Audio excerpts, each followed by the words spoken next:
Hello अस्सलाम वालेकुम। आप देख रहे हैं यूट्यूब चैनल डॉक्टर जलील असलम ऑफिशियल,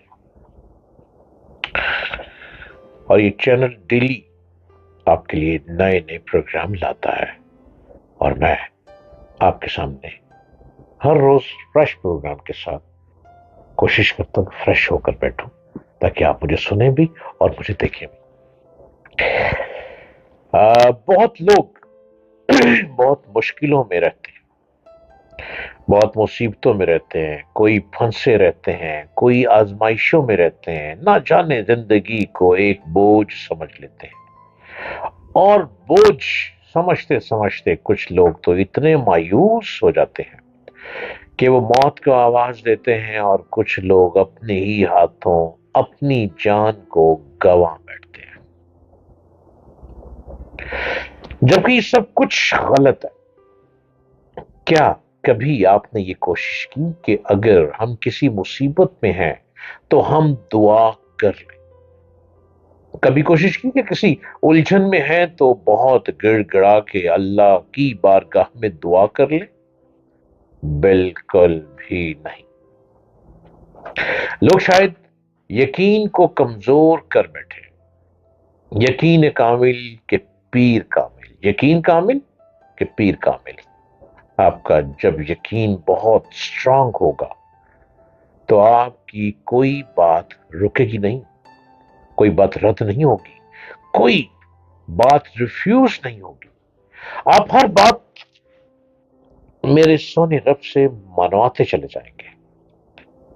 हजरत अबू हुरैरा रज़ी अल्लाह अन्हा की रवायत है कि रसूलुल्लाह सल्लल्लाहु अलैहि वसल्लम ने फरमाया, अल्लाह ताला फरमाता है कि मेरे बारे में मेरा बंदा जैसा गुमान करता है मुझे वैसा ही पाता है। जब वो मुझसे दुआ करता है तो मुझे अपने साथ पाता है। देखें, आप जो सोचते हैं वो ही हो जाता है। अक्सर कई दफा लोग नेगेटिव सोचते हैं अपने बारे में, वो नेगेटिविटी सामने आना शुरू हो जाती है। और जो हर वक्त पॉजिटिव सोच सकते हैं उनके साथ रास्ते आसान हो जाते हैं। रब्बुल आलमीन निगाह करम करता चला जाता है। दुआ की यही फजीलत काफी है कि दुआ करने वाले के साथ अल्लाह ताला होता है। मुसीबतों में, आफतों और मुश्किलात के वक्त भी जो लोग अल्लाह ताला से दुआ नहीं करते, अल्लाह ताला ने उनकी मजम्मत करते हुए इरशाद फरमाया सूरत मोमिनून आयत 76 में।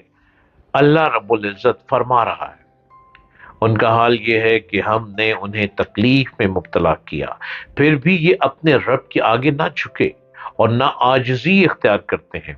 तकब्बुर तो अल्लाह को पसंद ही नहीं है, और तकब्बुर में अपने अपने एटीट्यूड में रहकर दुआएं कबूल नहीं होती।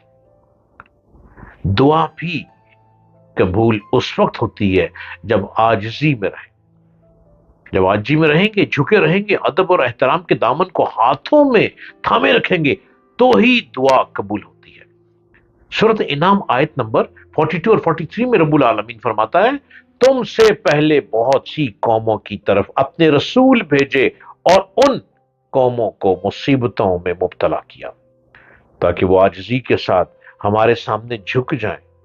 जब हमारी तरफ से उन पर सख्ती आई तो क्यों ना उन्होंने आजिज़ी इख्तियार की, मगर उनके दिल तो और सख्त हो गए, और शैतान ने उनको इत्मीनान दिलाया कि जो कुछ तुम कर रहे हो खूब कर रहे हो।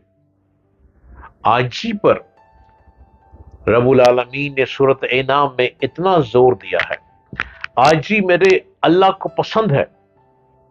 अपने अंदर से तकब्बुर खत्म कर दें, अपने अंदर से नेगेटिविटी को बाहर निकालें, एटीट्यूड को खत्म कर दें, अपने आप को आजिज़ी में रखें।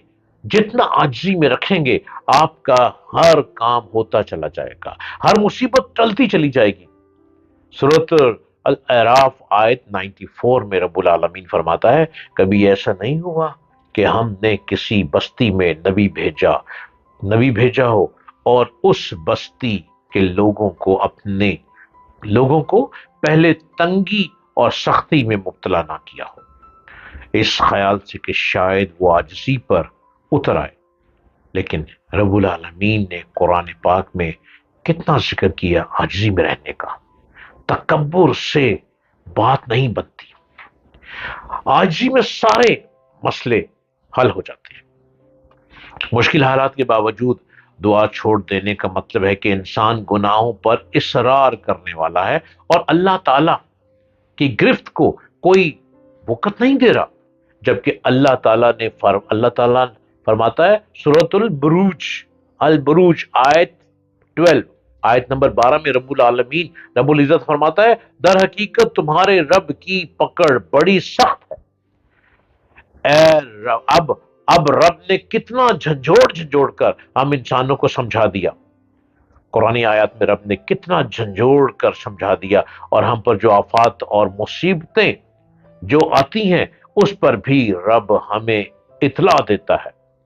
ابھی بھی توبہ کر لو اور جھک کر عاجزی کے ساتھ، ادب کے ساتھ رب کی بارگاہ میں دعا کرو۔ اللہ ہر چیز پر قادر ہے اور دعاؤں کو قبول کرتا ہے۔ سورۃ ہود آیت 102 میں رب العالمین فرماتا ہے اور تیرا رب جب کسی ظالم بستی کو پکڑتا ہے تو پھر اس کی پکڑ ایسی ہی ہوا کرتی ہے، اس کی پکڑ بڑی سخت اور دردناک ہوتی ہے۔ اللہ کی پکڑ سے ڈریں۔ اگر کوئی ظلم کرتے رہیں اور آج جب مصیبت میں ہے یا بیماری میں پھنسے ہیں تو فوراً توبہ کر لیں، فوراً توبہ کی طرف رجوع کریں۔ میرے اللہ سے اللہ کی ذات ہی معاف کرنے والی ہے، اللہ کی ذات بلند و بالاتر ہے، اللہ کی ذات ہی وحدہ لا شریک ہے۔ اس کی بارگاہ میں جھک کے ادب سے رو کر توبہ کر لیں، میرا رب معاف کر دیتا ہے۔ میرا رب تو 70 ماؤں سے زیادہ پیار کرتا ہے، وہ معاف کر دیتا ہے۔ اور جب دعا کریں تو بہت عاجزی کے ساتھ کریں، رو کے تڑپ کے کریں، تڑپ کے اس کی بارگاہ میں تنہائی میں بیٹھ کر اپنے دکھ کی بارگاہ میں اس کی بارگاہ میں التجا کریں، اپنے دکھڑے رب کو سنائیں، دیکھیں وہ آپ کے ایک ایک گرے ہوئے آنسو کو کیسے قبول فرماتا ہے۔